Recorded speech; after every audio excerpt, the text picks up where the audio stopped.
Hello everyone, good morning. I am Firoz Khan from Delhi. I am faculty for Polity and Governance, GS second paper for UPSC and APPSC. My optional subject Polity and my optional subject Political Science and Public Administration. तो आज हम north east PSC में आप लोगों का welcome करने के लिए ईटानगर आए हैं और हम आपको बताएंगे कि एपीपीएससी को कितने सिंपल और इजी तरीके से क्वालिफाई किया जा सकता है, क्या क्या उसमें स्ट्रेटजी हमारी होनी चाहिए,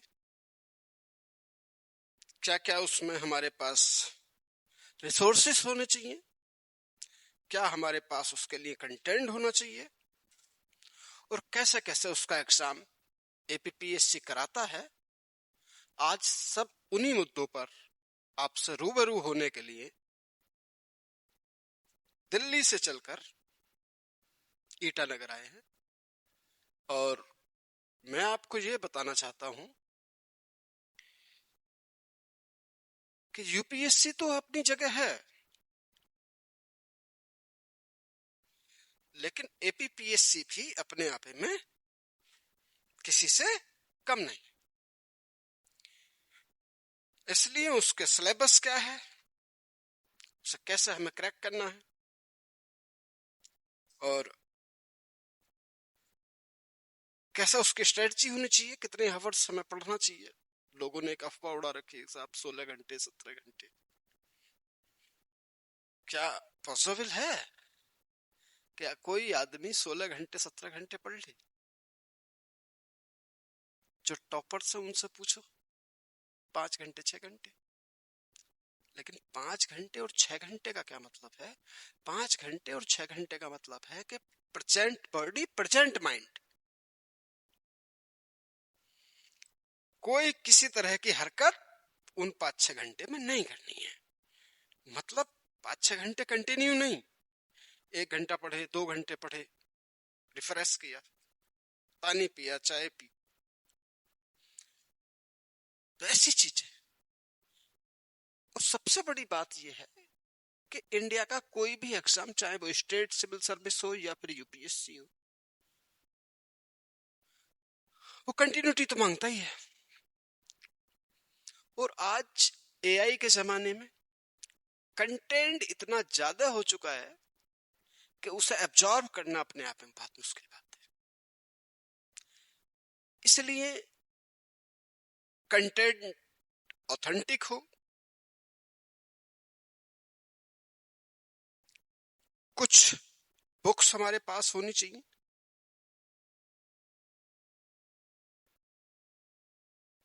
और ये सब चीजें मैं आपको बताने दिल्ली से ईटानगर आया। और ईटानगर में हम लोग एपीपीएससी के बारे में ये सब बातें बताने वाले हैं कि कैसा एग्जाम निकालना है, कौन सी बुक्स होनी चाहिए, कंटेंट कितना होना चाहिए, कितने वर्ड में हमें अपनी बात कहनी होती है, टू द पॉइंट हमें बात करनी होती है। उसने कोई क्वेश्चन पूछा मेंस में या पीटी में, तो उसे इधर उधर भटकाने की कोशिश ना करें, सीधा सीधा उससे बात करें, सीधा जो उसने पूछा उसे वही बताएं, अपना ज्ञान देने की जरूरत नहीं है। ठीक, वो जो पूछ रहा है बस उससे वो बता दो, बात खत्म। क्योंकि जितना आपकी एज है उससे ज्यादा वो एक्सपीरियंस लेके बैठा हुआ है, तो उसका बेवकूफ हम नहीं बना सकते। इसलिए उसने पूछा ये, तो यही बता दिया जाए बस। ठीक, इधर उधर का उसे बताने की कोई जरूरत नहीं है। तो मैं अब चलिए मैं डिटेल में आता हूं और एपीपीएससी का सिलेबस आपसे बताते हैं, स्ट्रेटजी बताते हैं कि कैसे कैसे इसे हम करेंगे तो देखिए यहाँ हमने पहली डिटेल बताई है, detail analysis of APSC exam strategy, ये preparation plan and road map. तो यहाँ एपीपीएससी एग्जाम कितने स्टेज में होगा ये तो आपको पता है। प्रीलिम्स है, फिर उसके बाद मेंस है, फिर उसके बाद पर्सनालिटी टेस्ट है जिसे कहते हैं हम इंटरव्यू, देन फाइनल हो जाता है। अब सोचना यह है कि भाई यूपीएससी का भी यही है, वो भी पीटी लेती है, प्रीलिम्स लेती है, फिर उसके बाद मेंस कराती है, फिर उसके बाद पर्सनालिटी टेस्ट कराती है, यानी कि फिर इंटरव्यू लेती है, उसके बाद फाइनल लिस्ट होती है। तो सवाल यह है कि फिर एपीएससी और यूपीएससी में फर्क क्या है। तो अभी आपको पता लग जाएगा एपीएससी और यूपीएससी में क्या क्या फर्क है। देखिए जो यूपीएससी है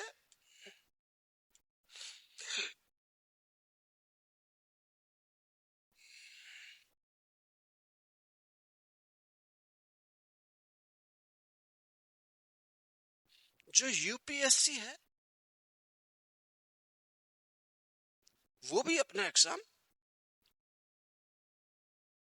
3 स्टेज में लेती है। पहला स्टेज होता है प्रीलिम्स, पीटी कह सकते हैं हम आप। इधर मैं लिखता हूं एपीएससी, एपीपीएससी, ये भी अपना एग्जाम 3 स्टेज में लेता है। तो पहले तो ये देखते हैं कि तीनों स्टेज में क्या क्या सिलेबस है इन लोगों का और कैसे कैसे हमें पास करना होता है। तो प्रीलिम्स इसमें 2 पेपर होते हैं, एक होता है जीएस फर्स्ट कह सकते हैं आप, और एक होता है हमारे पास सीसेट, एक होता है हमारे पास सीसेट। ठीक, तो यहां जो प्रीलिम्स है, यहां जो पीटी है, उसमें भी 2 पेपर है। पहला जीएस, दूसरा सीसेट। पहला जीएस, दूसरा सीसेट। तो जब हम पहला सीसेट और जीएस देखते हैं तो अब हम देखते हैं कि यूपीएससी और एपीएससी में क्या क्या डिफरेंस है जीएस में। तो जीएस का जो पेपर है इसका, उसमें क्या क्या सिलेबस है तो आप देखेंगे Indian polity, constitutions, Indian history, geography, geography Indian and world दोनों है, इकोनॉमिक्स है, करंट अफेयर्स है। तो अगर यहां देखते हैं तो सेम चीजें वहां मिल जाती हैं हमें, आपको Indian polity, constitutions, history, economics, geography,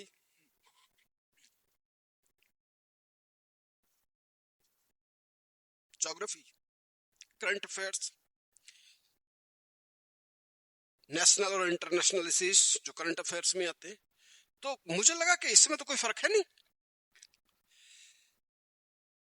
यहां इसके जो मार्क्स हैं जीएस के, जीएस के 200 मार्क्स हैं। मार्क्स कितने हैं? 200 मार्क्स हैं।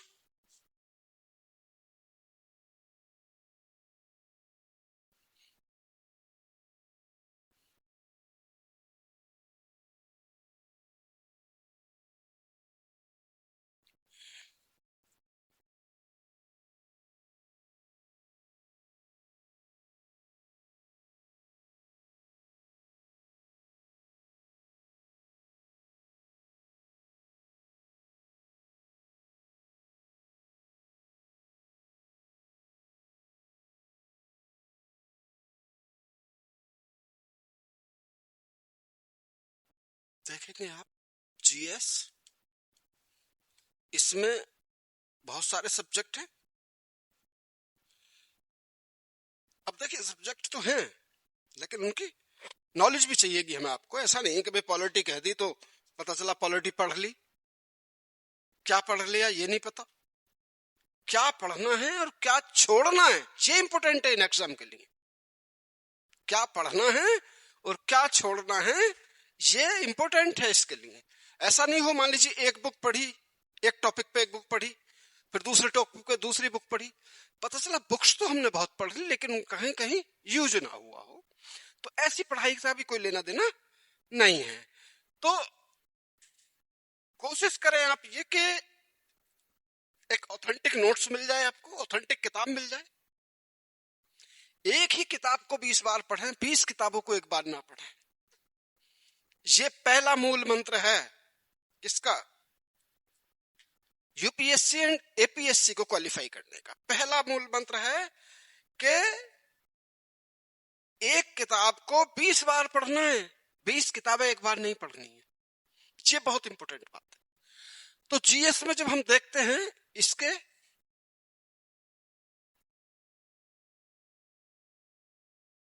जब जीएस में हम जाके देखते हैं यूपीएससी के,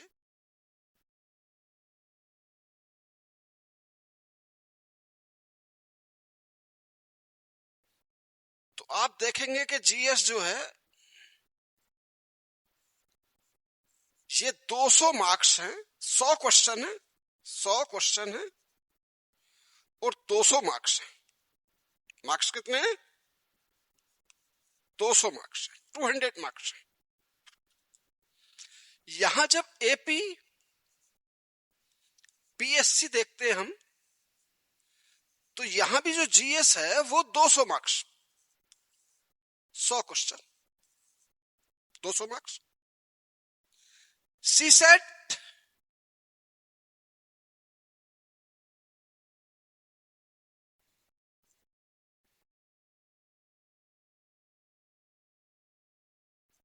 सीसेट 200 मार्क्स।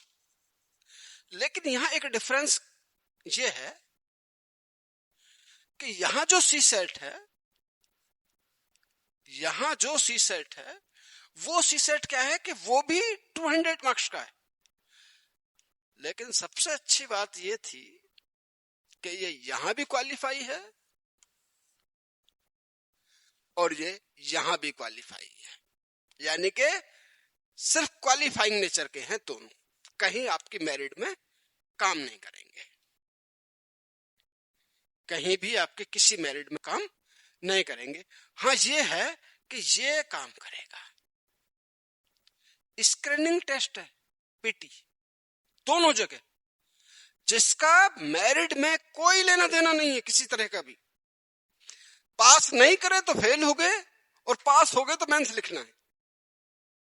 पास नहीं करे तो फेल हो गए, दोबारा बैठना पड़ेगा, और अगर पास हो गए तो मेंस लिखना होगा। और मेंस के मतलब से आपको समझना चाहिए कि मेंस यही है, इसके बाद बहुत लंबी लड़ाई नहीं है, इसके बाद बहुत लंबी लड़ाई बिल्कुल नहीं है। और लंबी लड़ाई सिर्फ मेंस है। पीटी पास करना बहुत बड़ा टास्क नहीं है, स्ट्रेटजिक तरीके से चला जाए, ठीक, इजीली क्वालिफाई हो जाएगा। और जैसा कि मैं जानता हूं कि अरुणाचल प्रदेश में ट्राइब्स हैं, ट्राइब्स का अपना एक रिजर्वेशन है, तो इनके लिए तो सोने पे सुहागा है। बस माइंड सेट कर लीजिए, और माइंड सेट करने के बाद थोड़ी सी मेहनत कर लीजिए, अच्छे गाइडेंस के साथ, अच्छी एकेडमी के साथ, अच्छे फैकल्टी के साथ, अच्छे एनवायरनमेंट में, हो गया। सेकंड शर्त इसमें यही है कि आपको अपनी बात एग्जामिनर को समझानी आती हो। मीडियम भी कोई खास मायने नहीं रखता, मीडियम भी कोई खास मायने नहीं रखता, बस आपको अपनी बात एग्जामिनर को समझानी आती हो। टू द पॉइंट उससे बात बता दी जाए, वो जो पूछ रहा है उसे वो बता दिया जाए मेंस में, मेंस की कॉपी में, और बस। इसलिए इन एग्जामों को लेकर ज्यादा परेशान होने की या बहुत सारी चीजों को माइंड में रख लेने की, बहुत सारा कंटेंट है, एआई है, ये है, वो है, पता चला ईमानदारी में हम जानते कुछ नहीं है, कंटेंट इतना है, कहां उसका यूज करना ये नहीं पता हमें। तो इन सब बातों के जवाब में आपको यहां आज नॉर्थ ईस्ट पीएससी के माध्यम से ईटानगर के लोगों को यही बात बता रहा हूं। तो मैंने अभी पहली बात आपको बताई है कि इसका प्रीलिम्स ये होता है, यूपीएससी का बिल्कुल सेम है, उसका सीसेट क्वालिफाइंग नेचर का है और इसका सीसेट भी क्वालिफाइंग नेचर का है। अब कैटेगरी वाइज अलग अलग मेरिट जाती है, ठीक। तो अभी मैं आपसे ये बात आप समझ गए पूरी तरीके से कि जो जीएस है, जीएस में, प्रीलिम्स के जीएस में Indian polity, history, economics, geography and environment plus world geography, Indian geography के साथ वर्ल्ड ज्योग्राफी भी है। देखिए सबसे बड़ी बात यह है प्रीलिम्स में कि यहाँ वर्ल्ड ज्योग्राफी भी पूछी जाती है और मेंस में वर्ल्ड ज्योग्राफी नहीं है, सिर्फ इंडियन ज्योग्राफी है, ठीक।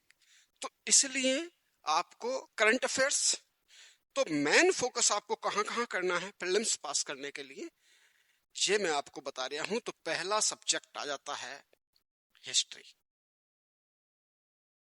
पहला सब्जेक्ट है हिस्ट्री। आप देखेंगे ट्रेंड थोड़ा सा बदल रहा है, कभी वो एंसेंट इंडिया में चला जाते हैं ज्यादा, कभी मिडावल में चले जाते हैं, लेकिन जो मेन थीम रहेगी वो इनकी नेशनल मूवमेंट रहेंगे, मॉडर्न हिस्ट्री। तो मेन थीम में रहना है आपको ज्यादातर। और देखिए वहां फैक्चुअल तो काम करते ही है, फैक्ट तो काम करते ही है, फैक्ट एक इंफॉर्मेशन होती है जिसे हमें यूज करना होता है, लेकिन जो सबसे बड़ी बात होती है वो होती है कॉन्सेप्ट की। क्या होती है? कॉन्सेप्ट। अगर आपने चीजों को सही तरीके से कॉन्सेप्ट के तरीके से पढ़ा है, कॉन्सेप्चुअल तरीके से पढ़ा है, चीजों को समझा है कि ये चीज आई तो आई कहां से, इसका यूज है तो कहां कहां है, आज क्या रिलेवेंस है उसका इन दिस, तो चाहे सब्जेक्ट वो पॉलिटी हो, चाहे हिस्ट्री हो, चाहे ज्योग्राफी हो, कोई भी हो, आप उसे रटने की कोशिश कम से कम करें और ज्यादातर चीजों को समझें। और अगर आप चीजों को समझ रहे हैं तो फिर आपको इशू नहीं होगा प्रीलिम्स पास करने में या मेंस पास करने में, कोई इशू नहीं हो। आप अपनी बातों को समझा सकते हो, आप अच्छे से सेंस लगा सकते हो। और अगर आपने रटा है तो भाई देखिए, अब आप कोई 6 या 7 स्टैंडर्ड के स्टूडेंट नहीं, अब आप मैच्योरिटी लेवल का पे आ गए हैं। और मैच्योरिटी में जाके आदमी ज्यादा चीजों को रट नहीं सकता। जैसे आप एक एग्जांपल ले, मान लीजिए आपका कोई छोटा भाई बहन है, 6 या 5th स्टैंडर्ड में पढ़ रहा है, उससे को भाई से रटो पढ़ो, तो वो पता चला 2 मिनट में सारी चीजों को रट के आपको दे देगा, बोले लो भाई सुन लो।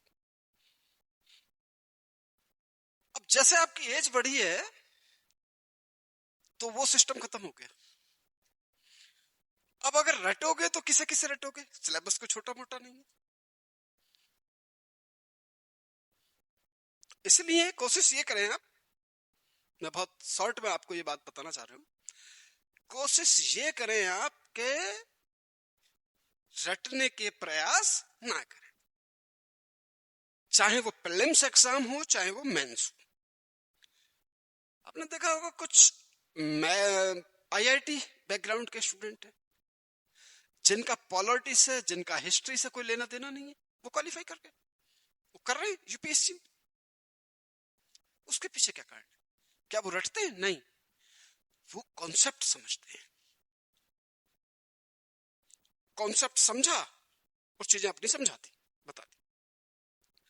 तो इसलिए हिस्ट्री है, कॉन्सेप्चुअल पढ़नी है, ऑथेंटिक बुक पढ़नी है, बताएंगे हम सारी चीजें कौन कौन सी पढ़नी। ठीक। दूसरा पॉलिटी आता है।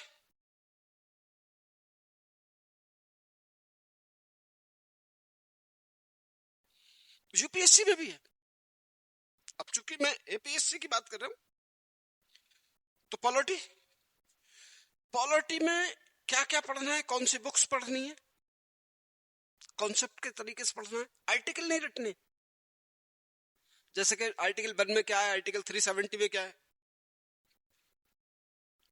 आर्टिकल 52 में क्या है। ठीक। ऐसा ना हो कि पूरा संविधान आप आर्टिकल फर्स्ट से लो और 395 तक जाओ।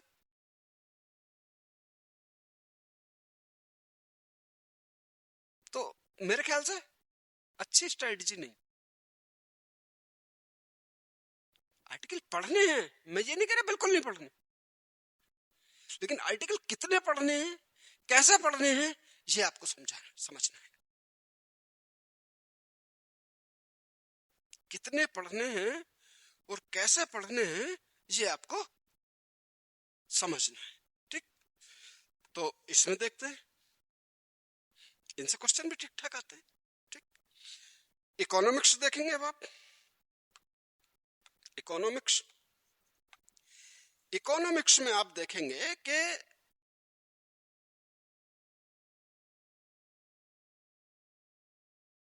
उससे भी ठीक ठाक वेटेज रहता है। बजट, आरबीआई, ऐसे कुछ सेक्शन, नफा नुकसान कह सकते हैं आप, प्रॉफिट लॉस, इसमें देखना। लेकिन ये चीजें कॉन्सेप्ट के साथ साथ साथ देखनी है, फैक्ट नहीं रखनी। मान लीजिए अभी हाल ही में माननीय वित्त मंत्री निर्मला सीतारमण जी ने बजट पेश किया। अब उन्होंने क्या क्या लिखा है, कितना कितना स्कीम्स दी हैं, किसे कितना बजट दिया है, किसे कितना पैसा खर्च करने के लिए दिया है। उससे पहले इकोनॉमी सर्वे। तो मेरे कहने का एक मतलब है कि अब अगर सारी चीजों को आप रटना शुरू कर दें तो मेरे ख्याल से पूरा बजट नहीं रट पाएंगे आप। लेकिन बजट के जो बेसिक कॉन्सेप्ट हैं उन्हें अगर आपने समझ लिया तो आप उसे पढ़ेंगे तो आपके दिमाग में रहेगा। ठीक। इसी तरीके से ज्योग्राफी है।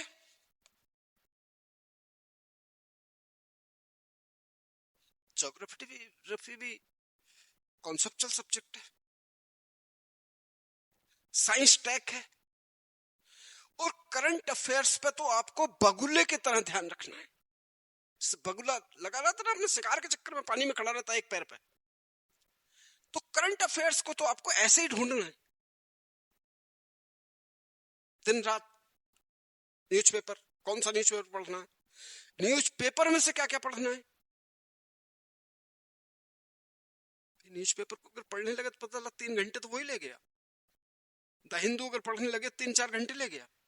अब उसमें से क्या क्या हमारे लिए इंपॉर्टेंट है और क्या हमारे लिए इंपॉर्टेंट नहीं है। मैंने शुरू में आपसे बात बताई थी कि यहां सोर्स बहुत है,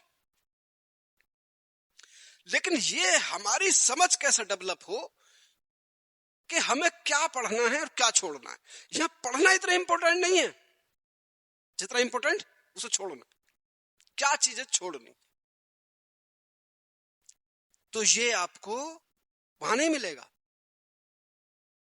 ये हमारी क्लासों में आपको मिलेगा, ये आपको हमारी एकेडमी देगी, आपको नॉर्थ ईस्ट पीएससी आपको बताएगी।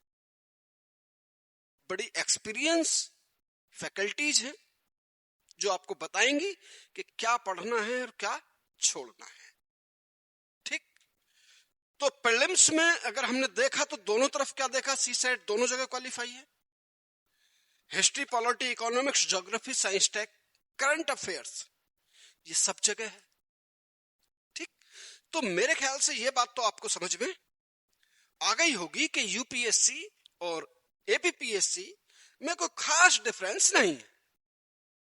हाँ, जैसे कि मान लीजिए पॉलिटी में जाएंगे तो पॉलिटी में आप देखेंगे कि अरुणाचल प्रदेश का एआरपी का पॉलिटिकल स्ट्रक्चर्स कैसा है वो पर्टिकुलर पढ़ना है। समझ गए आप पहले मेरी बात कि यहाँ पॉलिटिकल, अब जैसे ज्योग्राफी में आएंगे तो यहाँ का कुछ ज्योग्राफिकल स्ट्रक्चर्स देखना है, कैसी भौगोलिक स्थिति है ज्योग्राफी इसकी, अरुणाचल प्रदेश की, ठीक, कौन कौन लोग रहते हैं, इनके रीति रिवाज क्या है,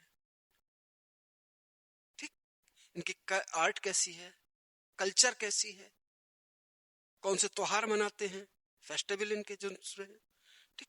तो ये स्पेशली आपको अलग से पढ़ना है और कोई चीजें ज्यादा नहीं पढ़नी, बाकी चीजें सारी सेम। और देखिए इसमें पढ़ने का आपको एक तरीका ये है कि कोशिश ये करें आप कि एनसीईआरटी ना छोड़ दें आप, एनसीईआरटी बहुत जरूरी है,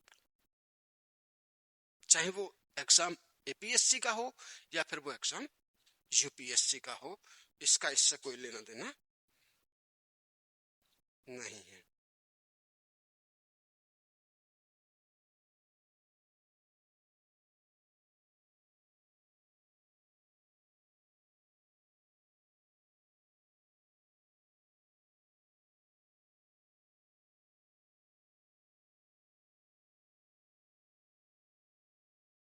कोई लेना देना बिल्कुल नहीं है।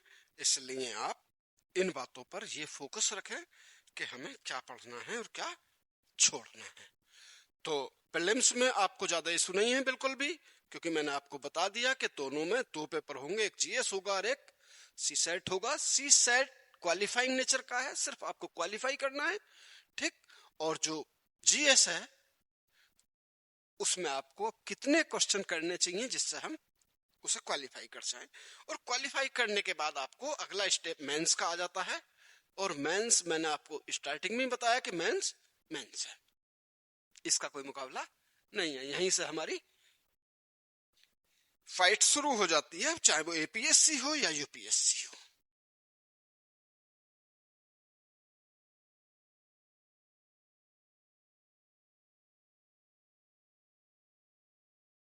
ठीक, तो ये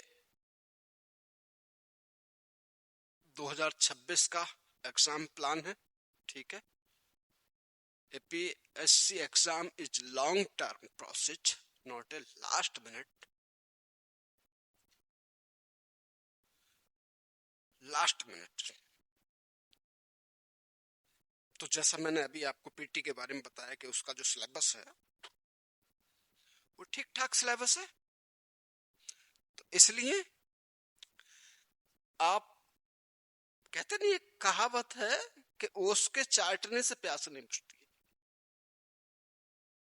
समझे, उसके लिए हमें पानी ही पीना होता है। तो ये एग्जाम आपको अच्छी खासी डेजिग्नेशन पे बैठाता है, तो फिर ये आपके अंदर डेप्थ भी मांगता है, गहराई भी मांगता है, सब्जेक्ट की नॉलेज भी मांगता है। तो इसलिए ये लॉन्ग टर्म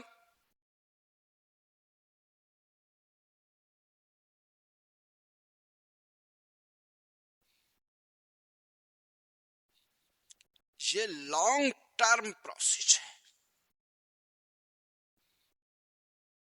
कैसा है? लॉन्ग टर्म प्रोसेस है। लॉन्ग टर्म का मतलब ये नहीं कि 10 साल काम करना है, बस ईमानदारी में 1 ईयर, 1 साल में आप सिलेबस को अच्छे से समझ लें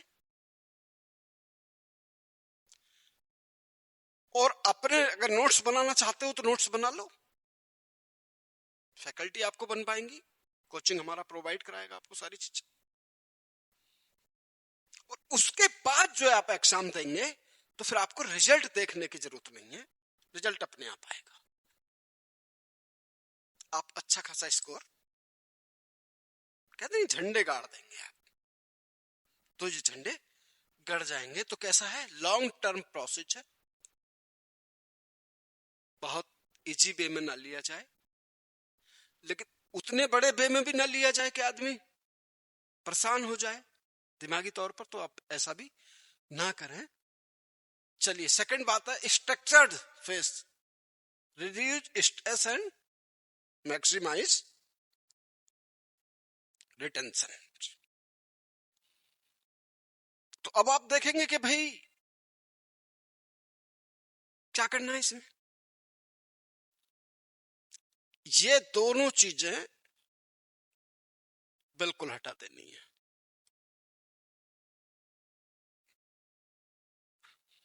ठीक, क्योंकि ये जिम्मेदारी हमारी है।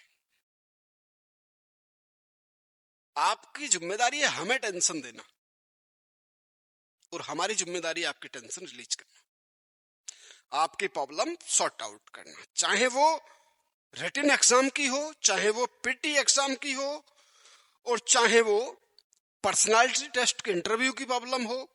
ये सारी चीजें जो है वो हमारी हैं, आपकी नहीं। आपको सिर्फ वो काम करना है जो हम बोले, आपको सिर्फ उतनी पढ़ाई करनी है जितना हम बताएं। और हां, इसमें एक शर्त हमारी होगी बस, आपको डेली पर डे एक क्वेश्चन आंसर लिखना है, एक क्वेश्चन का आंसर लिखना है, और वो हमें दिखाना है। तब हम बताएंगे आप कौन सी डायरेक्शन में चल रहे हैं और कौन सी डायरेक्शन में नहीं चल रहे हैं। ठीक, देखिए फिर क्या है कि मान लीजिए कोई चीज कहीं से मिली आपको और आपने पढ़ डाली। ठीक, सोर्स कहां से मिला है, ऑथेंटिक है या नहीं है,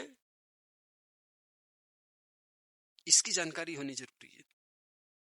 इसकी जानकारी भी होनी जरूरी है।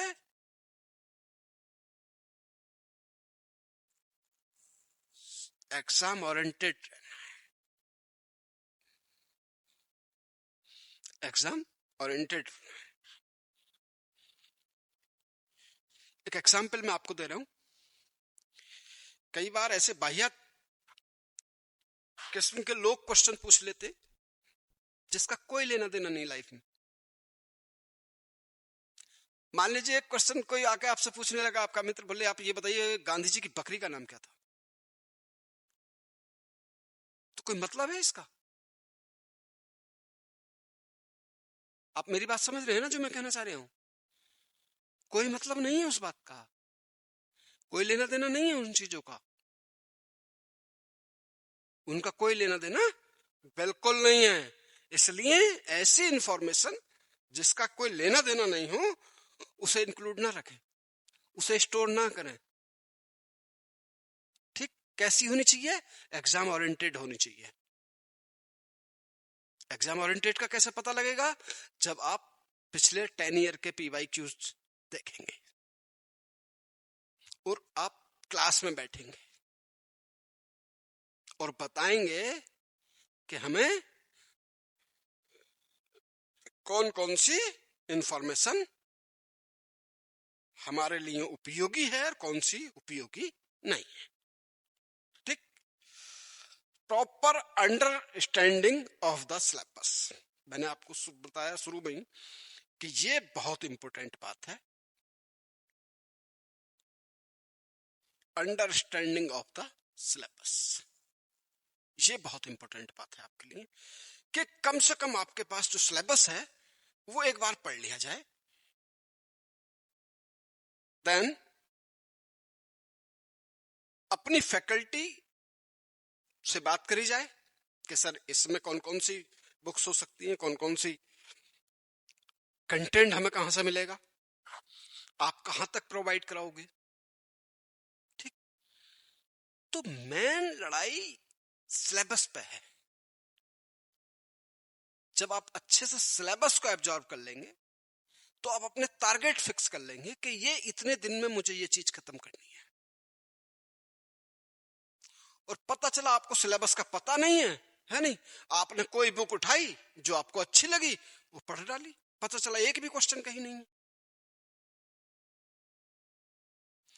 तो कोई भी रास्ते पे चलने से पहले हमारे पास क्या होना चाहिए? उस रास्ते का रोड मैप होना चाहिए, उसका सिलेबस होना चाहिए कि कितनी दूरी के बाद हमें क्या क्या चीजें प्रोवाइड हो जाएंगी या क्या चीजें नहीं होंगी। तो मेन बात क्या है कि प्रॉपर अंडरस्टैंडिंग ऑफ सिलेबस होना चाहिए। उस सिलेबस की जानकारी आपको बहुत जरूरी है। मान लीजिए आपको पॉलिटी पढ़नी है, गवर्नेंस पॉलिटी पढ़नी है। पॉलिटी में पता चला आपने पढ़ लिया यूएसए की पॉलिटी, कोई बुक मिल गई आपको और ट्रंप की कोई पॉलिसी आपको अच्छी लगी, पढ़ गए आप, पता चला एक भी क्वेश्चन नहीं आया। तो इसलिए सिलेबस को बहुत जानना बहुत जरूरी है। और देखिए अगला पॉइंट ये आएगा जो मैं आपको बोल रहा था, in depth analysis of P by Q.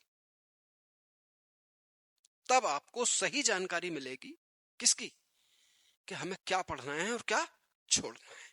जब तब आप पी वाई क्यू एनालिसिस करेंगे और सिलेबस को अच्छी तरीके से एब्जॉर्व करेंगे, पढ़ेंगे, एक बार दो बार पढ़ेंगे, और जो आपका स्टडी रूम है वहीं आप लगा लीजिए। ठीक, तो आप उसे देखेंगे तो आपको समझ में आता रहेगा कि कहां कहां तक मैंने कंप्लीट कर लिया, क्या मुझे और बाकी रह गया है। ठीक, तो आपको ये बात समझ में आ गई।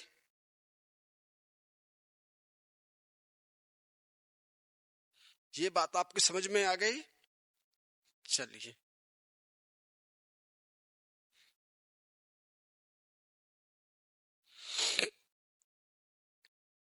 ये बातें आपको देखने मिली, ये बात मैं पहले आपको बता चुका था कि अब जो इसका सिलेक्शन स्टेज है, यहां लिखा ना, स्टेज, वेटेज, वर्ड काउंट, के ये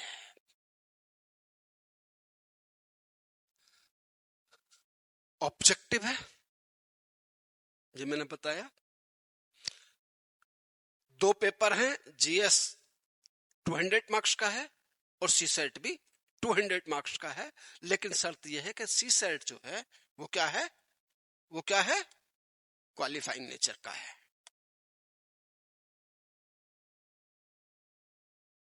कैसा है, क्वालिफाइंग नेचर का है।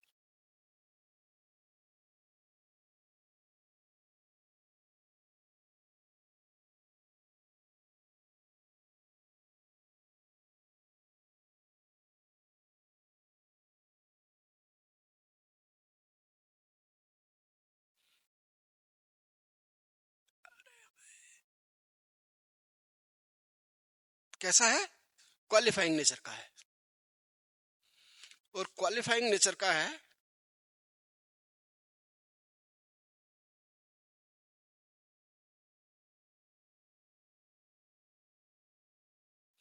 चाहे वो यूपीएससी हो या यूपी हो।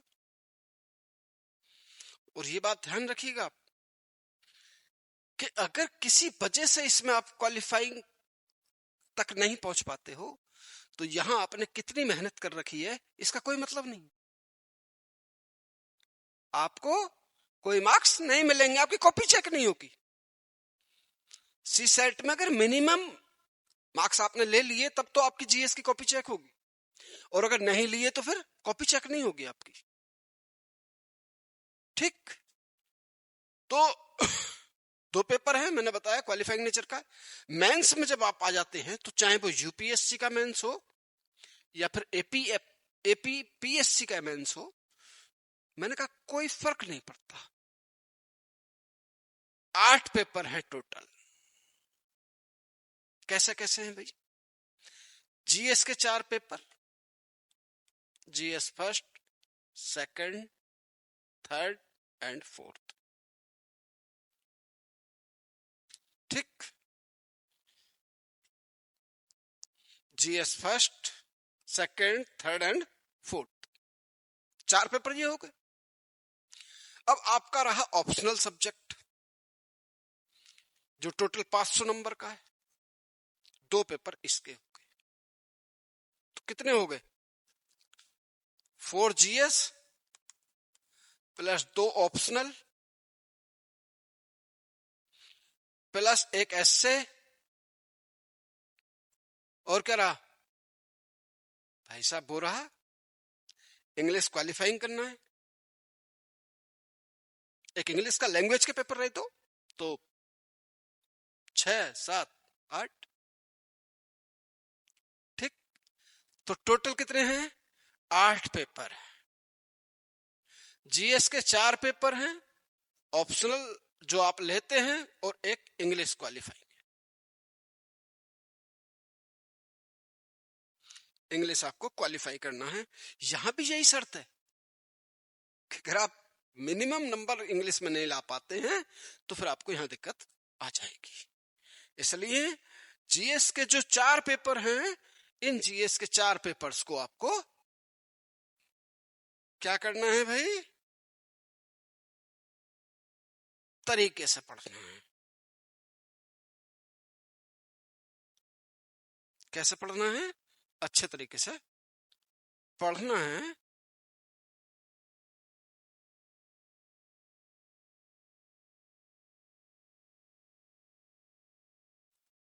जो जीएस के 4 पेपर हैं वो आपको अच्छे से पढ़ने हैं। और यहां एक शर्त और है आपके साथ। पता चला पढ़ तो आपने बहुत कुछ लिया, लिखना भूल गए।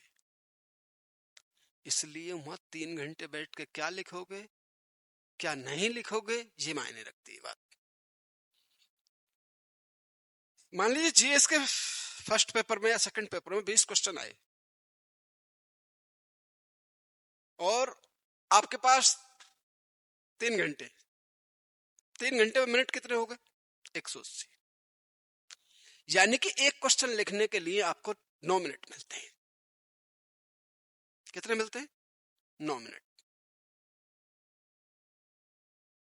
अब आपको क्वेश्चन लिखना है 150 वर्ड में या 250 वर्ड में, तो आपको सिर्फ 9 मिनट है।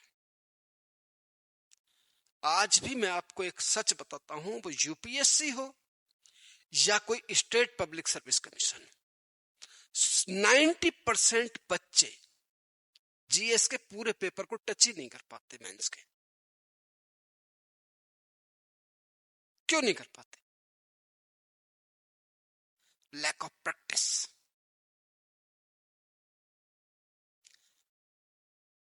कंटेंट का सही तरीके से एनालिसिस न करना।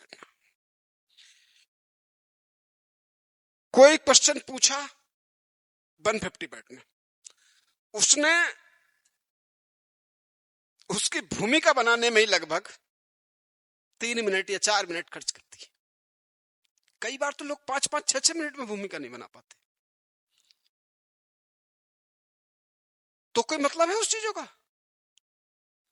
आप नंबर ऑफ क्वेश्चन जो है वो 10 या 12 अटेम्प्ट कर रहे हैं और उम्मीद रख रहे हैं कि मुझे इसमें से 150 मार्क्स मिल जाएं, 125 मिल जाएं, 120 मिल जाएं। पेपर आधा सॉल्व किया है आपने। इसलिए इस मुगालते में ना रहें आप। सच से रूबरू हो जाएं। और सच ये है कि आपको अपनी बात उस 9 मिनट से पहले खत्म करनी है।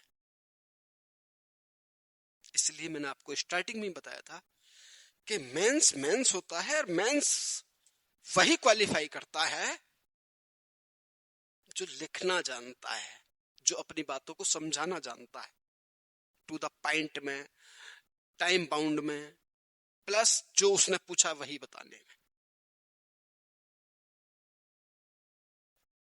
पीटी अगर किसी तरीके से रट रटा के आप इंफॉर्मेशन जोड़ के, क्योंकि इंफॉर्मेशन हो चाहिए होती है, हालांकि वो भी आजकल कॉन्सेप्चुअल पूछने लगा है, ठीक, लेकिन अगर पास कर लिया तो फिर मेंस पास नहीं होगा। इसलिए मैंने आपको स्टार्टिंग में बताया कि जितनी देर पढ़ना है उतनी देर लिखना भी है चीजों को। और लिखते लिखते आपको सिर्फ 8 मिनट में क्वेश्चन पूरा करना है, 7 से 8 मिनट के बीच में। यानी कि अगर आपने 1 मिनट बचा लिया एक क्वेश्चन से, तो आपके पास कितने मिनट बच जाएंगे? कम से कम 20 मिनट बच जाएंगे 20 क्वेश्चन में। और जब आपके पास वो 20 मिनट बच जाएंगे तो आपको अपने पेपर को दोबारा चेक करने में आसानी हो जाएगी और आपको लग जाएगा कि अब ठीक है हम पास हो सकते, क्वालिफाई कर जाएंगे। तो आज भी इंडिया के लगभग 90% लोगों की ये प्रॉब्लम है कि वो चीजों को समझाना नहीं जान रहे, क्योंकि उन्होंने कभी घर बैठकर रूम पे बैठकर प्रैक्टिस लिखने की करी नहीं है। और जब तक आप प्रैक्टिस नहीं करोगे, इससे पहले मेंस क्वालिफाई की उम्मीद ना रखना। इसलिए हम जो एग्जाम ओरिएंटेड की बात करते हैं, या फिर हम जो बताएंगे आपको कि कैसे लिखना है, कितना लिखना है, कितने मिनट में अपनी बात खत्म करनी है, और क्या जो पूछा गया वही बताना है। इधर उधर की कोई बात से हमें नहीं समझा पाएंगे, क्योंकि हमारे पास बहुत टाइम लिमिटेड है। तो आप ये बातों को समझे कि जो मेंस है, मेंस के जो पेपर हैं ये 4, इसमें सबसे बड़ी बात है कि आपके पास जितना टाइम है उसी टाइम में अपनी बात बता देनी है। उससे ज्यादा इधर उधर करेंगे तो फिर क्या करेंगे आप? पूरा पेपर सॉर्ट आउट ही नहीं कर पाओगे, पढ़ ही नहीं पाओगे। इसलिए आपको बहुत ज्यादा परेशान होने की इस बात के लिए कोशिश ना करें। मैंने आपको बताया नहीं, बहुत ज्यादा भटकाव नहीं लेना है, मिसगाइडेंस में नहीं जाना है। जिन लोगों को यही नहीं पता कि हमें लिखना क्या है, वो आपको क्या बता पाएंगे? या फिर जिन्हें यही नहीं पता कि मेंस क्वालिफाई हुआ है उनका या नहीं हुआ है, जिनने मेंस क्वालिफाई नहीं करा हो, वो क्या बता पाएगा आपको? पता तो वो पाएगा जिसके पास एक्सपीरियंस है। समझा तो वो पाएगा कि बेटा ये लिखना है, ये नहीं लिखना है, इतने मिनट में अपनी बात खत्म करनी है, इसमें कंटेंट ये देना है। ठीक। तो लैक ऑफ प्रैक्टिस जो है वो नहीं होनी। प्रैक्टिस इतनी हैवी कर लेनी है, और ये एक दिन में नहीं आती है। आपको इसकी पर डे 1 घंटा 1.5 घंटा लिखना है। तो धीरे धीरे आप अपना पढ़ेंगे, उसे लिखेंगे, फिर पढ़ेंगे, उसे लिखे हुए को कहेंगे यार ये तो गलत हो गया। अपने आप लिख के अपने आप पढ़ोगे तब आपको समझ में आ जाएगा, बोले ये सारे गलत लिख दिया यार, दोबारा उसे लिखोगे। इसलिए आप बार बार इसकी प्रैक्टिस करेंगे तो फिर आपको वहां एग्जाम हॉल में बैठ के परेशान होने की जरूरत नहीं है। 20 क्वेश्चन आप सॉर्ट आउट कर देंगे, और वो भी टाइम में, और वो भी कैसे? टू द पॉइंट में, जो वो डिमांड है क्वेश्चन की उसे फुलफिल कर देंगे। ठीक भाई। तो ये जीएस में ये बहुत इंपॉर्टेंट रखते। ठीक। टोटल 1000 का मामला रह जाता है इनका, तो बड़ी बात है 1000 का हो जाना। ठीक। और 500 ऑप्शनल हो गया आपका। कितने हो गए? 1500। 250 का आपका एसए का हो गया। ठीक है, 1750 मेंस में। ठीक। फिर देखते हैं आगे चल के उसके बाद क्या है हमारे पास। इंटरव्यू। यूपीएससी में भी 275 का ही है। देखिए, इंटरव्यू में प्रेजेंस ऑफ माइंड देखा जाता है। बहुत ज्यादा इसके लिए परेशान होने की जरूरत नहीं है, बोले ये करना है वो करना नहीं। सीधे साधे कपड़े पहन के जाने, जो आप हैं वही वहां शो करना है। ठीक। क्वेश्चन पूछ रहा है उसका आंसर देना है, जितना पूछ रहे हैं उतना ही बताना है, ज्ञान नहीं देना है। ठीक। तो मेंस रिटन्स, इंटरव्यू मार्क्स, ठीक, ये है। ठीक। 8 पेपर है, इंटरव्यू मार्क्स ये है। अब आप देख लीजिए कितने मार्क्स लेने हैं आपको इंटरव्यू में। तो इंटरव्यू गाइडेंस भी आपके पास हम प्रोवाइड कराएंगे आपको, और प्रॉपर तरीके से कराएंगे।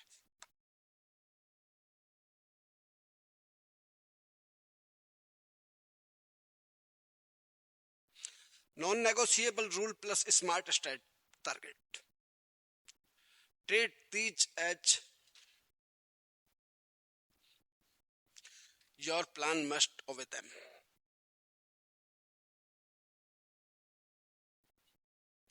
Exam mechanics you must know. Prelims is only a screening test. बहुत देर से बता रहा हूं। Make are not added in final merit, ये बात मैं आपको समझा चुका हूं कि किसी मेरिट में ये कोई काम नहीं करेंगे। ठीक,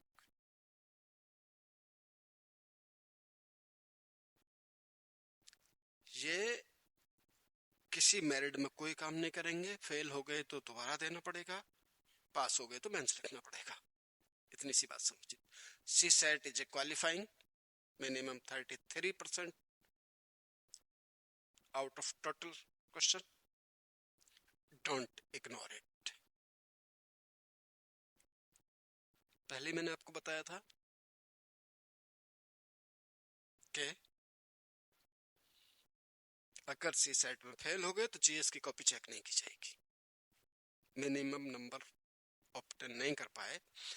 नेगेटिव मार्किंग बिल्कुल अवेलेबल है जी, कितनी है, 1/3 है, यानी कि पेनल्टी ऑफ रॉन्ग आंसर। यानी कि अगर आपने एक क्वेश्चन सही किया और लगातार 3 गलत कर दिए तो आप 0। एक क्वेश्चन आपने ठीक किया और लगातार आपने 3 क्वेश्चन गलत कर लिए तो आप 0 पे आके। इसलिए डेप्थ नॉलेज चाहिए, इसलिए फैक्चुअल नहीं कॉन्सेप्ट चाहिए, क्योंकि कॉन्सेप्ट के बेस पे ही आप क्वेश्चन को सही कर सकते हो। ध्यान इस बात का रखना है कि रटना नहीं है ज्यादा चीजों को।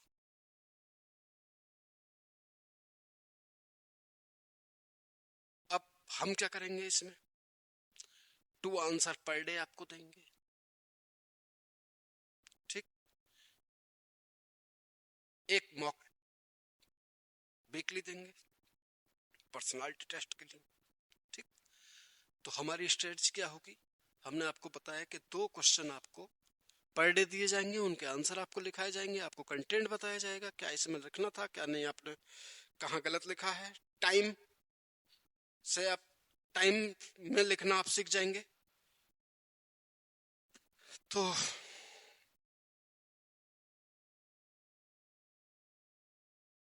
चलिए, ये क्या है, treat as the contents your plan must obey them।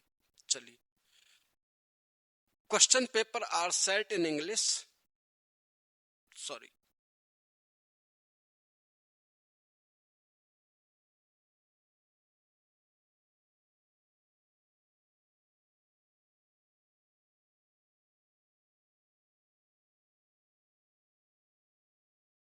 Question paper set in English.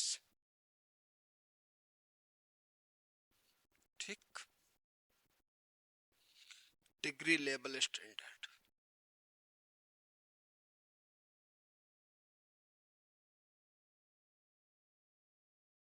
To mains is typically 12 vacancy as per rule by commission. यानी कि इसके कहने का मतलब ये है कि एक वैकेंसी पे मेंस के लिए 12 लोगों को क्वालिफाई कराएंगे। कितने लोगों को, 12 लोगों को क्वालिफाई कराएंगे। ठीक, इससे ज्यादा नहीं कराएंगे। यानी कि अगर वैकेंसी 100 है तो 1200 लोगों को क्वालिफाई मेंस के लिए कराएंगे पीटी में। इसलिए कोई भी एग्जाम देना हल्के में ना ले, थोड़ा सा सीरियस तो आपको देखो होना पड़ेगा, क्योंकि आप प्रोविंशियल सर्विस की क्रीम पोस्टों पर बैठने जा रहे हैं, तो आपसे उतनी उम्मीद तो रखी जाती है। इतनी उम्मीद तो हम आपसे, और आयोग भी इतनी उम्मीद तो रखता ही है कि भाई हमें ये करना चाहिए।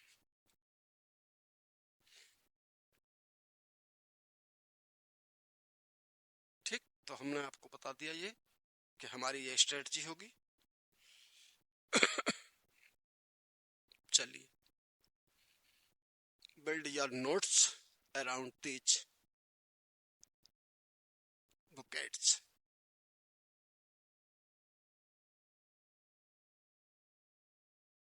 ये बुकेट्स है हमारी, 10-15 पेज है, ज्यादा नहीं है। Polity and governance, geography Indian plus world जो मैंने आपको बताया, एनवायरमेंट एंड साइंस टेक, ठीक, north east Arunachal Pradesh land and peoples, ठीक, हिस्ट्री एंड कल्चर,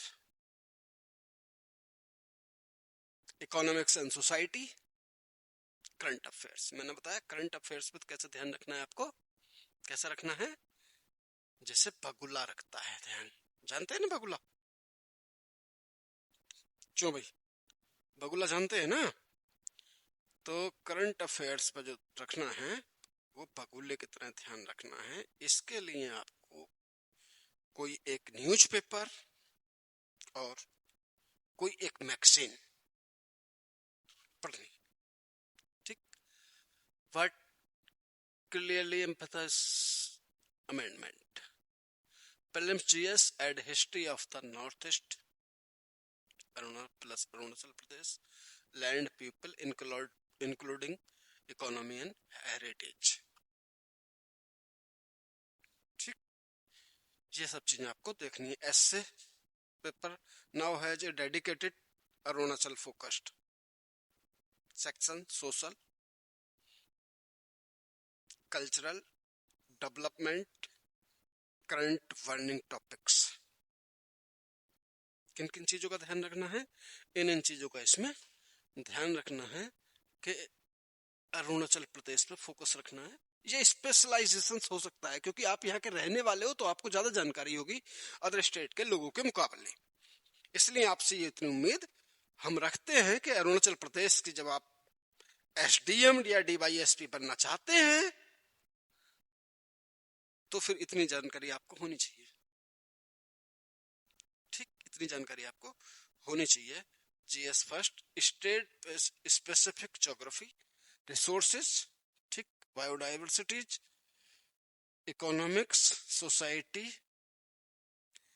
एक्सप्लिसिटी, लेस्ट। ये क्या है, ये स्पेशलाइजेशन है, किसके जरिए हुआ है, 2024 के अमेंडमेंट के जरिए हुआ है। तो ये चीजें किसके लिए चाहिए हमें, आपको ये हमें चाहिए अरुणाचल प्रदेश की स्पेशल, ठीक, जैसे कि सोसाइटी है, सोशल है, कल्चर क्या है, ठीक, डेवलपमेंट कितना हो रहा है, ठीक। चलिए भाई, इसके लिए थैंक यू।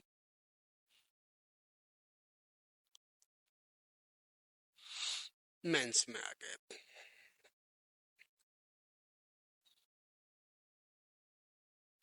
पूरा देखें आप जो मैंने बताया है, क्या बताया मैंने आपको, मैंने आपको बताया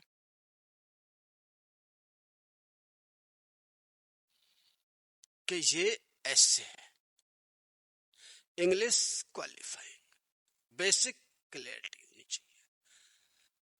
हम क्या कराएंगे, 30 minute per day passage grammar, एक पैसेज कराएंगे, ये हमारी स्ट्रेटजी है, ठीक। कितने नंबर का है, 300 नंबर का है, ठीक। कैसे नेचर का है, क्वालिफाइंग नेचर का है, यानी कि 33% में लगभग 100 मार्क्स आपको इसमें लाने जरूरी है। और अगर नहीं लाए तो जो कुछ हमने अभी तक पढ़ाया है या पढ़े हैं या लिख के आए हैं वो सब बेकार हो जाएगा। इसलिए कोशिश करें आप कि बेसिक नॉलेज तो इंग्लिश की आपको रखनी चाहिए। अब उसके पीछे लॉजिक ये है, देखिए, हालांकि ब्रिटिश लेके आए, आज भी पूरे वर्ल्ड में अगर कम्युनिकेशंस की कोई लैंग्वेज है तो क्या है, इंग्लिश ही है। आप कहीं भी जाएं, वहां की लोकल लैंग्वेज को आप नहीं जान पाएंगे, लेकिन अपना कम्युनिकेशंस करने के लिए, अपना संवाद कायम करने के लिए आपको एक भाषा जरूरी है, आनी चाहिए। कोई विदेशी आ जाए, ठीक, तो उससे कैसे आप बात करेंगे, आप जिम्मेदार सीट पर बैठे, ट्रांसलेटर बुलाओगे आप, वहां अच्छा लगेगा। इसलिए कि एक बेसिक नॉलेज आपको होनी चाहिए जिससे आप अपनी बातों को समझा पाएं और दूसरे की बात समझ पाएं, एक लैंग्वेज है, इसलिए परेशान होने की ज्यादा जरूरत नहीं है। ठीक, ऐसे आइडिया प्लस स्ट्रक्चर्स। हमारा क्या सीन है, ब्रेन स्टॉर्म वीकली +2 ऐसे पर मंथ। कितने का है, 250 मार्क्स का है। कितने का है, अच्छा देखिए, ऐसे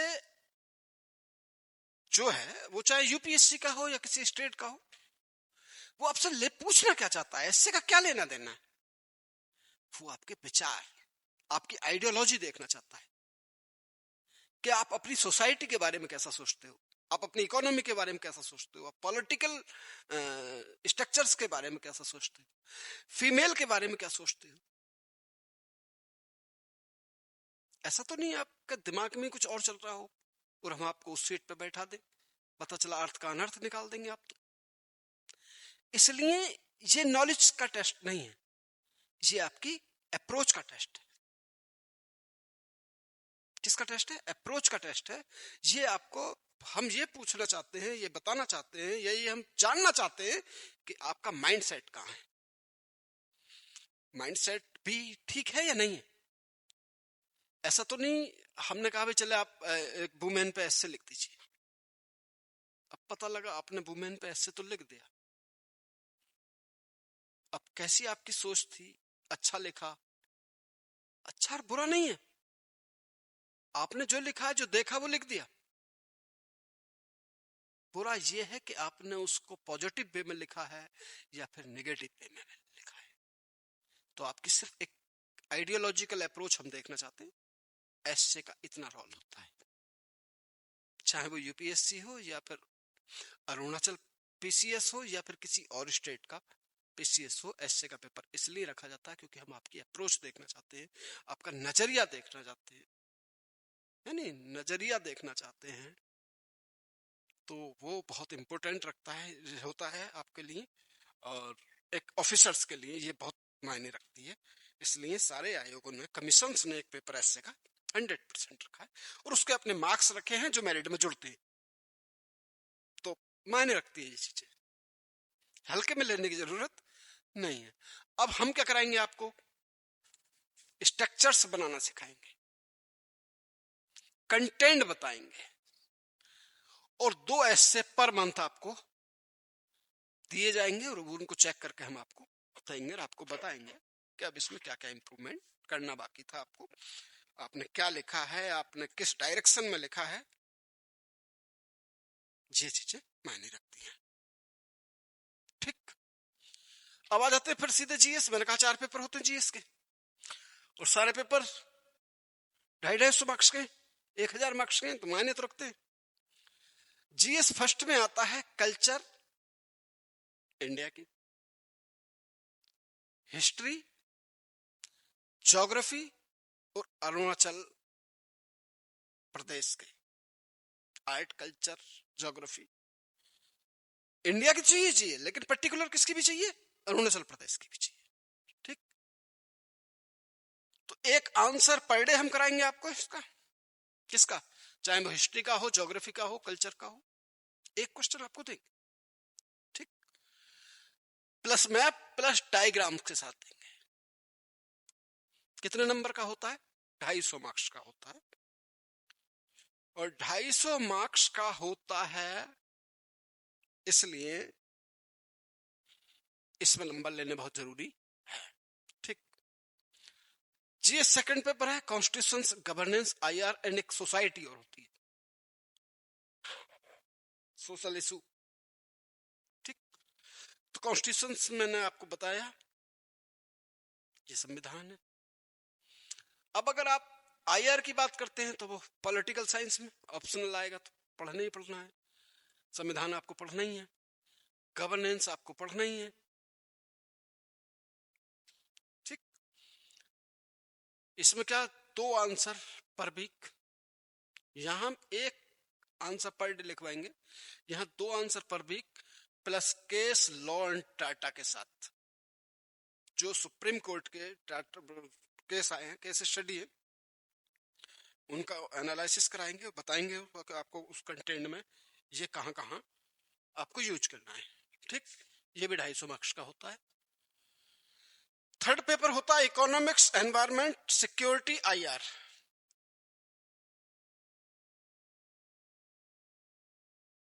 ठीक, सिक्योरिटी दो तरह की,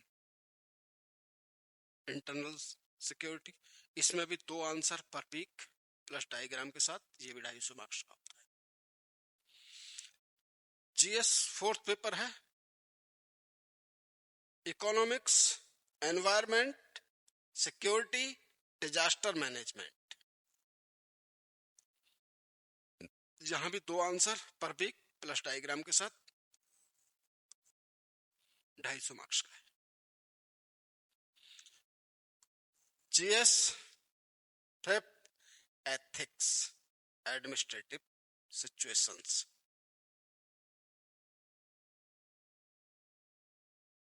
आप देखेंगे कि एथिक्स, नैतिक भी हैं या नहीं, आप अनैतिक तो नहीं है, सारी चीजें पढ़ रखी हैं लेकिन काम कैसे कर रहे हैं अभी भी, जो आपको शोभा नहीं देते ऐसे काम कर रहे हैं। तो आप नैतिक भी हैं या नहीं है, अच्छे इंसान हैं या नहीं है, इस बात की जानकारी भी आपको इसमें अपने पेपर में बतानी पड़ती है कि हम नैतिक हैं, ठीक है, कोई इशू नहीं है हमारे साथ, अच्छे लोग हैं हम। ठीक, बस आप अब ऑप्शनल, डेप्थ और स्कोरिंग कंटेंट, ये बात आपको देखनी है कि हमें ऑप्शनल कैसे चूज करना है। तो ये डिपेंड करता है अब आपकी सोच पर। अगर मान लीजिए आपने कहीं ग्रेजुएशन में कोई अच्छा सा सब्जेक्ट ले रखा है जिसकी नॉलेज आपको अच्छे से है, तो आप उसे ले सकते हो, क्यों नहीं ले सकते। ठीक, और अगर आपको ये देखना हो कि हम कैसे इसे लिया जाए, क्या हमें देखना चाहिए उसमें, तो आप उसमें देखेंगे सबसे बड़ी बात ये कि ये तो अब जब आपके पास होगा तो होगा, ये 500 नंबर का होगा, इसमें पीवाई क्यूज देखें आप, सिलेबस देखें किसका छोटा है, स्कोरिंग देखें कितनी अच्छी स्कोरिंग चल रही है, और सोर्स देखें, और प्लस लास्ट वाला पॉइंट ये देखें कि फैकल्टी कौन है आपके पास, उसका कोई अच्छी फैकल्टी है या नहीं है जो आपको उसे गाइड करते, बता दे कि बेटा आपको ये लिखना है, ये नहीं लिखना है, ये पढ़ना है, ये नहीं पढ़ना है। तो अब आप ये डेप्थ स्कोरिंग कंटेंट देखना चाहिए। ठीक, इंटरव्यू, पर्सनालिटी कहा, वो तो आपको देखी जाएगी पर्सनालिटी कैसी आपकी, और उसका क्या है स्टेट इशू क्या है। ठीक, ये वीकली मॉक आफ्टर मेंस होगा, ठीक है, अभी नहीं, स्टार्ट अर्ली, जल्दी से स्टार्ट करने वाले। और ये कितने का होगा, 275 मार्क्स का होगा। वो ये आपके ऊपर डिपेंड करता है आप इनसे कितने मार्क्स इसमें ले सकते हो। ठीक,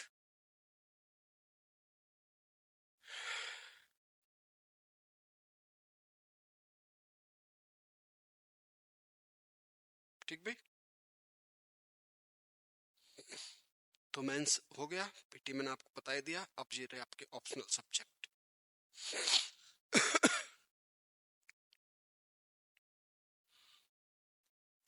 किन किन आधारों पर हमें ऑप्शनल लेता है, ये मैंने अभी आपको बताया कि एक तो ओवरलैप करता हो किससे, जीएस से, जैसे political science, public administration, sociology, तो ये कहीं ना कहीं कहाँ मिल रहे हैं हमें, जीएस में मिलते हैं। ये बात का भी ध्यान रखना है कि जीएस में कितना सेक्शन उसका मिल सकता है, इसके आधार पर हमें किसी सब्जेक्ट को चूज करें और उसे ले। ठीक भाई, रिड्यूस टोटल सिलेबस। ठीक, तो आप कोशिश करें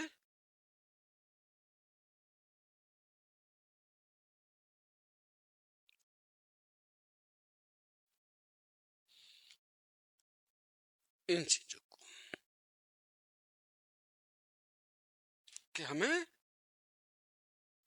ऑप्शनल सब्जेक्ट लेते हुए किन बातों का ध्यान रखना है, ओवरलैप विद जीएस, कितने परसेंट मिल जाता है जीएस के first, second, third, fourth paper में। ठीक, अवेलेबिलिटी ऑफ मटेरियल इजीली, जिसके बुक्स, पीवाईक्यू और नोट्स मिल जाए। इन बातों का ध्यान रखना होता है किसी भी ऑप्शनल को लेते हुए। Guidance and evaluations, mentor test and feedback, test feedback. कोई ऐसा टीचर हो, कोई ऐसी फैकल्टी हो उस सब्जेक्ट की जो आपको गाइडेंस करे और आपको एवेल्युएट करके दे दे कि भाई ये कहां तक आपने सही लिखा है, कहां तक आपने सही नहीं लिखा है, या क्या इसमें और हमें भी कंटेंट डालना चाहिए, देना चाहिए था। ठीक है। आंसर राइटिंग कंफर्ट हो, डायग्राम और एग्जाम्पल बताता हो, ठीक, और पर्सनल इंटरेस्ट हो। ऐसा ना हो आप पे थोप दिया जाए,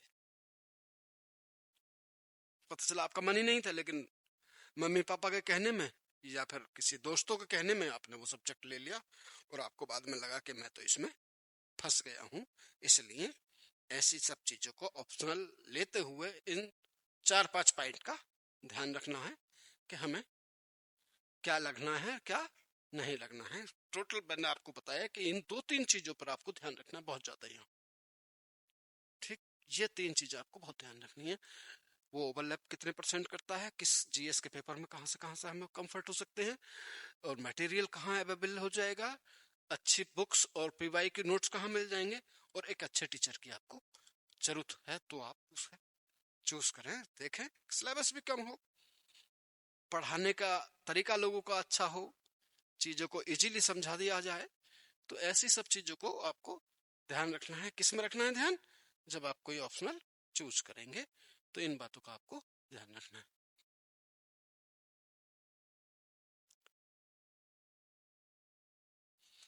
अब देखिए, आप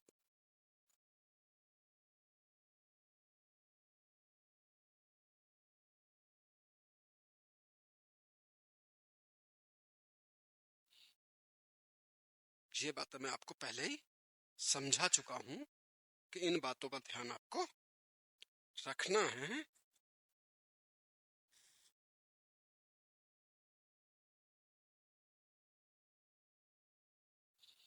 help the smart time, sorry,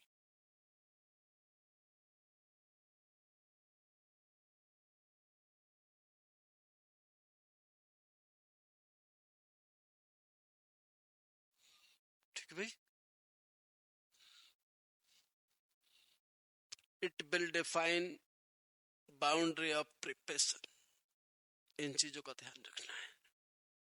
it will prevent under preparation and over preparation, ठीक, इन चीजों का ध्यान रखना है। It will also help you for making better strategy of revision,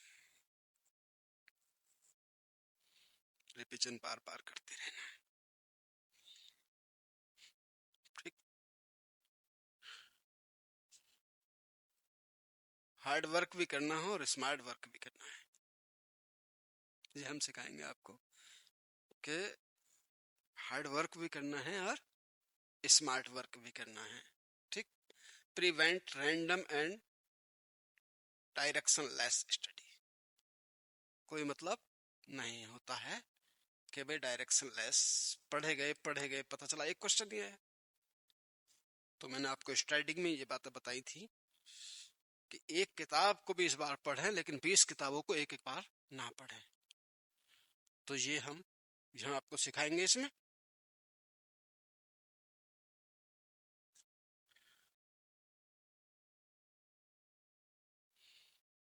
prelims का ये सिलेबस मैंने आपको बताया ही था,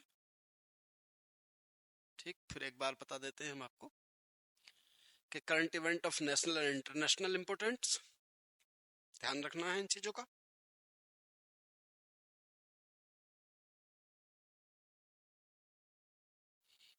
ठीक, नेशनल और international importance, history of India, Indian national movement. देखिए हिस्ट्री ऑफ इंडिया में क्या है, ये तीनों हिस्ट्री की बात कर देता है, एंशियंट, मिडेवल एंड मॉडर्न। लेकिन इंडियन नेशनल मूवमेंट में बात करता है ये मॉडर्न इंडिया की, जब हम गांधी युग के आसपास में आ जाते हैं, जब नेशनल मूवमेंट हमारे चलते हैं, तो इन बातों को देखना। मैंने आपको पहले ही बताया था कि भाई देखिए, कुछ कॉन्सेप्ट आपको समझने हैं, बस ये पढ़ते ही नहीं चले जाना है। ठीक, जो मिला पढ़ दिया, जो मिला पढ़ दिया, पता चला टाइम भी वेस्ट हो गया और एनर्जी भी वेस्ट हो गई। तो आप कोशिश करें, इसलिए एक अच्छे कोचिंग और अच्छे टीचर की इसलिए इस फील्ड में जरूरत होती है कि वो अपनी बातों को अच्छे से समझा पाए, वो एक अच्छा गाइडेंस दे पाए, एक मेंटर दे पाए बच्चे को कि आपको क्या करना है और क्या नहीं करना है। ये बहुत इंपॉर्टेंट बात होती है। ठीक, इंडियन एंड वर्ल्ड ज्योग्राफी, मैंने कहा था कि पीटी में है वर्ल्ड ज्योग्राफी, मेंस में नहीं। Physically social economics geography of India and world, same बात है। Indian polity, governance, constitutions, political system, panchayati raj, public policy. अब ये इतना लिखने में तो पता आपको, छोटे छोटे टॉपिक लिखे, ठीक ठाक है मामला इनका। ठीक, इसलिए आप इस बातों को लेकर कभी परेशान ना हो। ठीक, राइट इश्यू। ठीक, economics, social development, sustainable development, poverty, inclusion.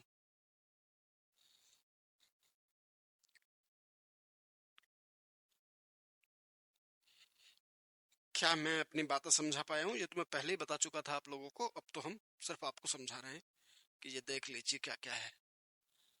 अब एपीएससी में क्या है, डेमोग्राफिक, सोशल सेक्टर, निसेट,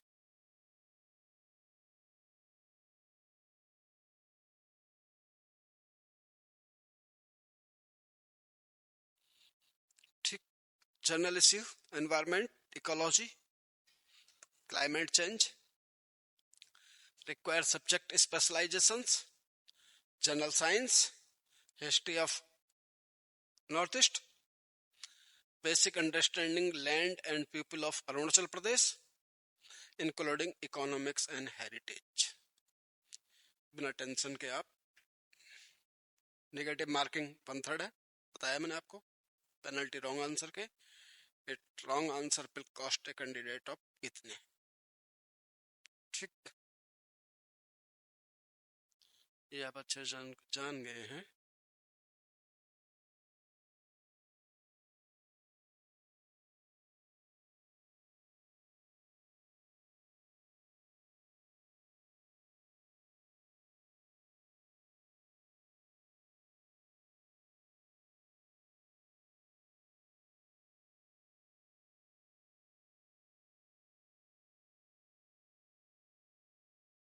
सी सेट देखे,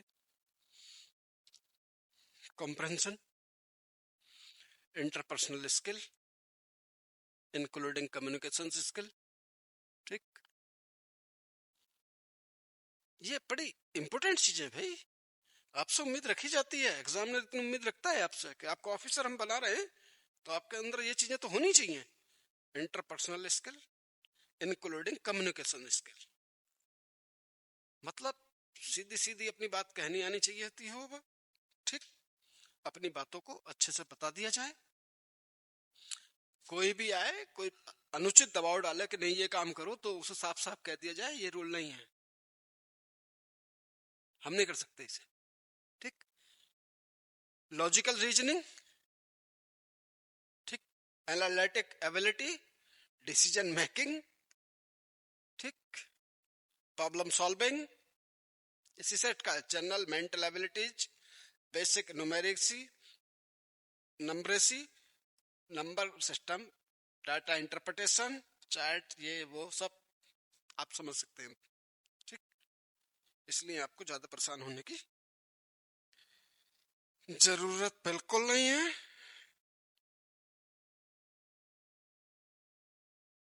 सी सेट ये रहा, 1/3 मार्क्स है इसमें पेनल्टी के। ठीक, ऑब्जेक्टिव ऑफ प्रीलिम्स होगा, सारे ऑब्जेक्टिव होंगे।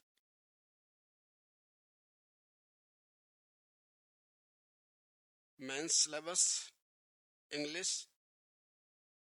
aim of paper the candidate ability of the read and understand serious discursive prose, ठीक, pattern of question would be wordly as follow, compression आप समझ दो, pressing, ठीक, एक ऐसे छोटा सा लिखवाना है उसमें,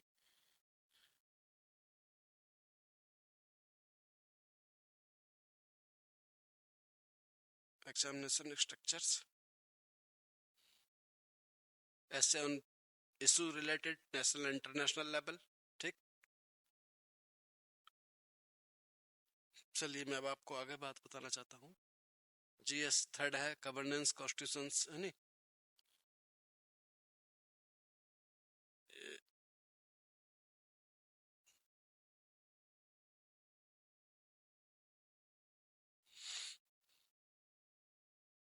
जीएस फर्स्ट में ये अरुणाचल प्रदेश का ये जाएगा, कल्चर हिस्ट्री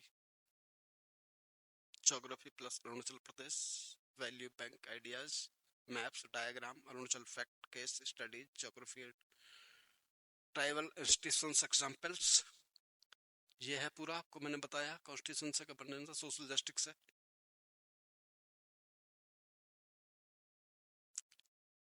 ये थर्ड पेपर में इकोनॉमिक्स, एनवायरनमेंट, डिजास्टर मैनेजमेंट है, ठीक, एथिक्स, इंटीग्रिटी, इंटीग्रिटी।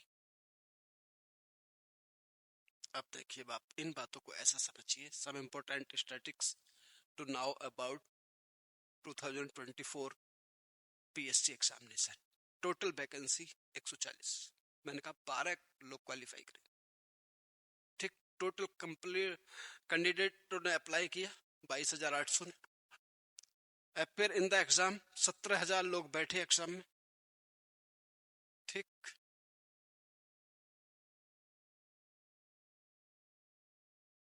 कितने 17,000 लोग बैठे, 22,800 ने अप्लाई किया, वैकेंसी 140, ठीक, allowed to take mains examination 1660,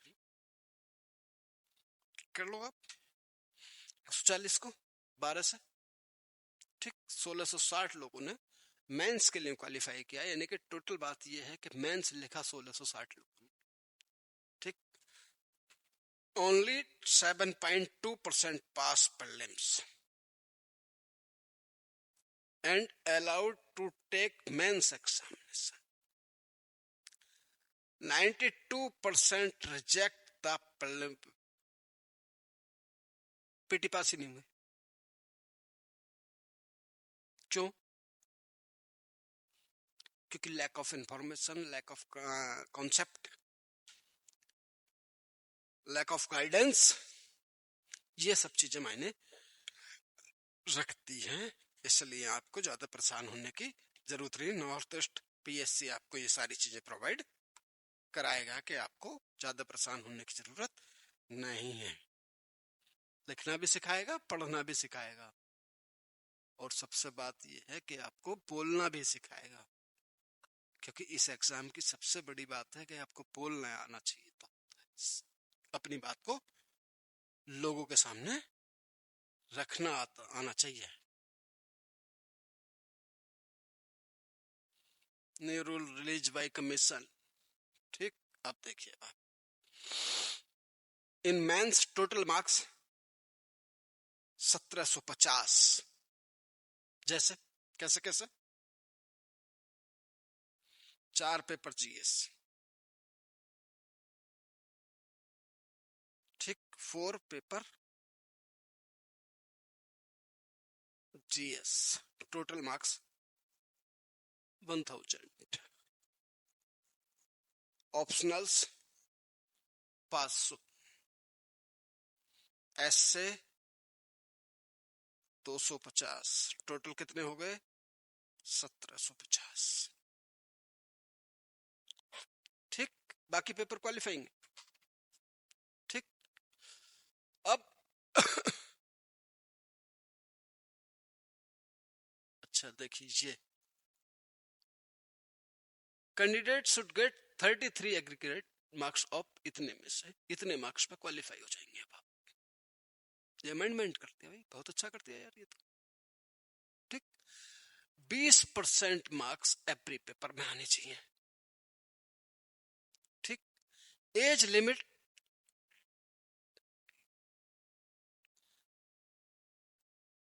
minimum 21, maximum 35, और अरुणाचल प्रदेश की कोई एसटी है जो रिजर्व कैटेगरी में आती है, उसकी 40 ईयर है। देते रहो अटेम्प्ट, अटेम्प्ट कोई काउंट नहीं होगा, बस एज तक आप इन पेपर को देते रहिए। इसलिए ज्यादा परेशान होने की जरूरत नहीं है। अब देखते हैं 2024 का कट ऑफ पीटी का मेंस का कितना कितना गया, ये देखते हैं। ठीक, देखिए सबसे बड़ी बात 24 का, और 24 में जो पीटी हुआ है, अनरिजर्व की कितनी गई है, 106.4। समझ रहे हैं आप हमारी बात। और एसटी की तो 81.5। मेंस में अनरिजर्व 913.5 आउट ऑफ 1750। जो रिजर्व कैटेगरी में एसटी है 785 आउट ऑफ 1750।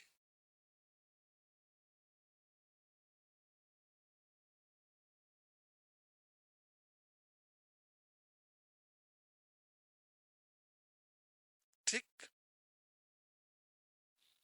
आप हमारी बात समझ गए। कुछ सेक्शन कर लो, हो गया काम। ये थोड़ी सी मेहनत कर ले, हो गया काम।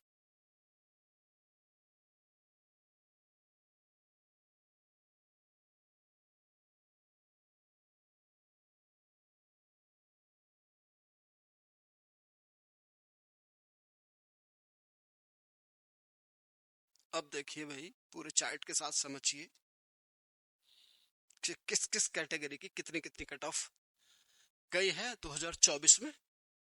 ठीक, नोटिफाइड था रिसेंटली कट ऑफ। देखिए अनरिजर्व, अच्छा ये देखिए जितना भी हमारे पास ये कलर्ड है, ये मेंस का है। ये बात आप ऐसे समझिएगा क्योंकि आपको दिख रहा होगा।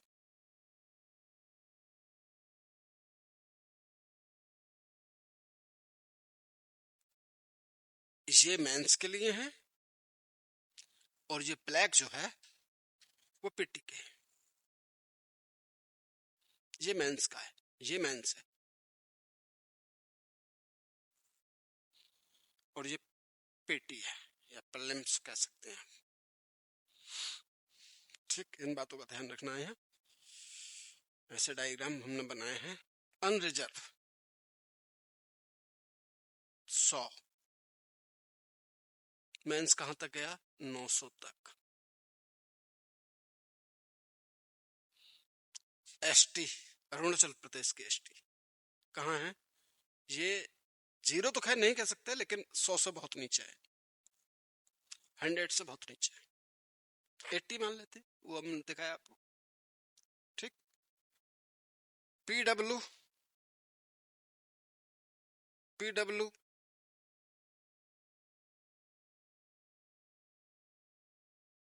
ये तो 10 20 50 पे ही काम हो जाएगा इनका तो। ठीक,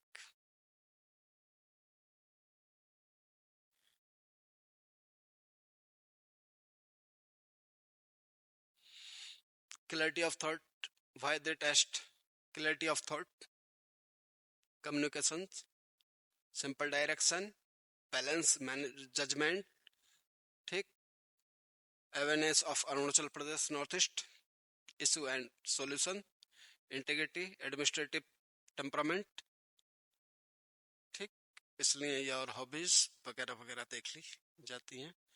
अब देखिए इंटरव्यू में देख लेते हैं थोड़ा सा। तो इंटरव्यू में मैंने कहा कोई बहुत ज़्यादा इशू नहीं है, आपको अपनी बात समझानी आती हो बोर्ड के सामने बैठ के, एग्जामिनर पैनल के सामने बैठ के अपनी बात कहनी आती हो, ठीक, कोई मतलब नहीं रखता है किसी बात का कि भाई आप कौन हो कैसे हो, बस जो हो आप वही तो शो करना है, शो ऑफ नहीं करना है।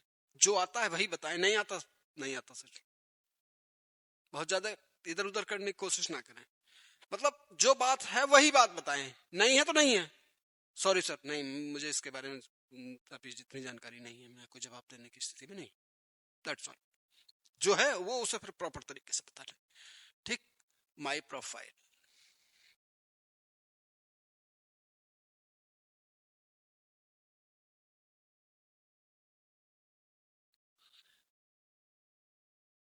तीस स्टेड इश्यू, ठीक। Weekly 1 mock interview plus feedback,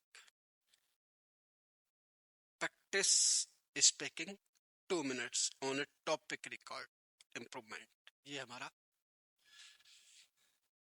role है इंटरव्यू के लिए,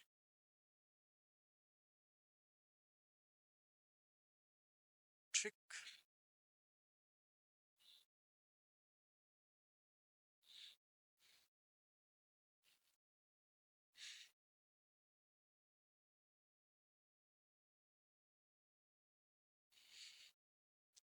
science tech,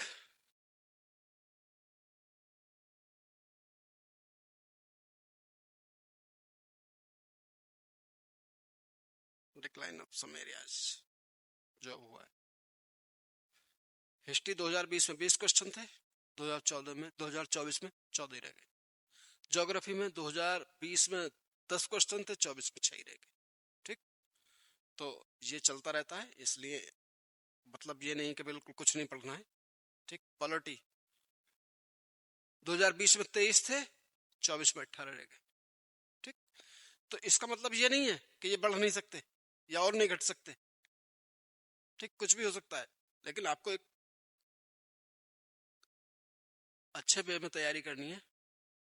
parameter difficult, moderate, moderate plus high, ठीक।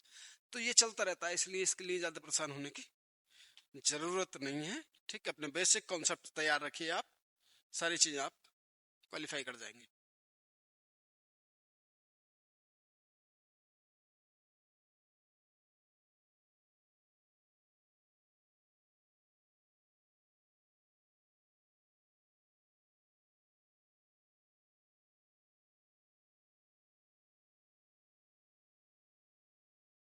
ये 2020 का है, सेक्शन वाइज वेटेज जो दिया है, ठीक। पॉलिटी सबसे ज्यादा रहा, उसके बाद हिस्ट्री, साइंस टेक, इकोनॉमिक्स और उसका एनवायरनमेंट, और अरुणाचल प्रदेश भी ठीक ठाक रहा, और ज्योग्राफी भी कम रही। तो ये सब सेक्शन वाइज है, ठीक।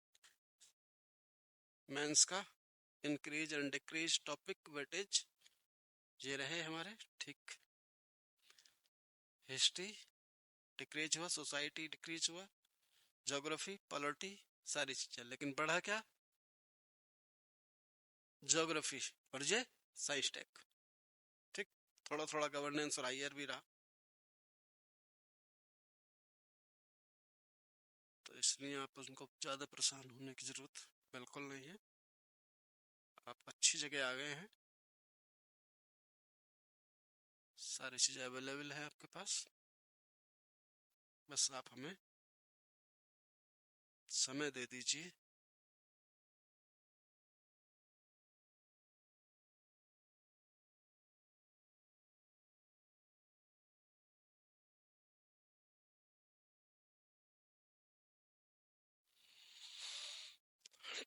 सही बात यह है, जो मैंने अभी आज तक आपको पढ़ाया है या बताया है वो आपके हित में है। सारी चीजें आपको पता लग गई, कितना सिलेबस है, कितने कट ऑफ जाता है, क्या क्या हमें पढ़ना है, क्या हमें नहीं पढ़ना है, एसए में क्या पढ़ना है, एसए में क्या नहीं पढ़ना है, ऑप्शनल किस आधारों पर हमें लिखना है, क्या क्या बेस होने चाहिए हमारे पास उसके, ठीक। और जीएस के पेपर जो हैं तो मैंने बताया 4 पेपर नेगेटिव मार्किंग है प्रीलिम्स में, चाहे वो यूपीएससी हो या एपी पीएससी हो। ठीक, चलिए, thank you so much, all the best.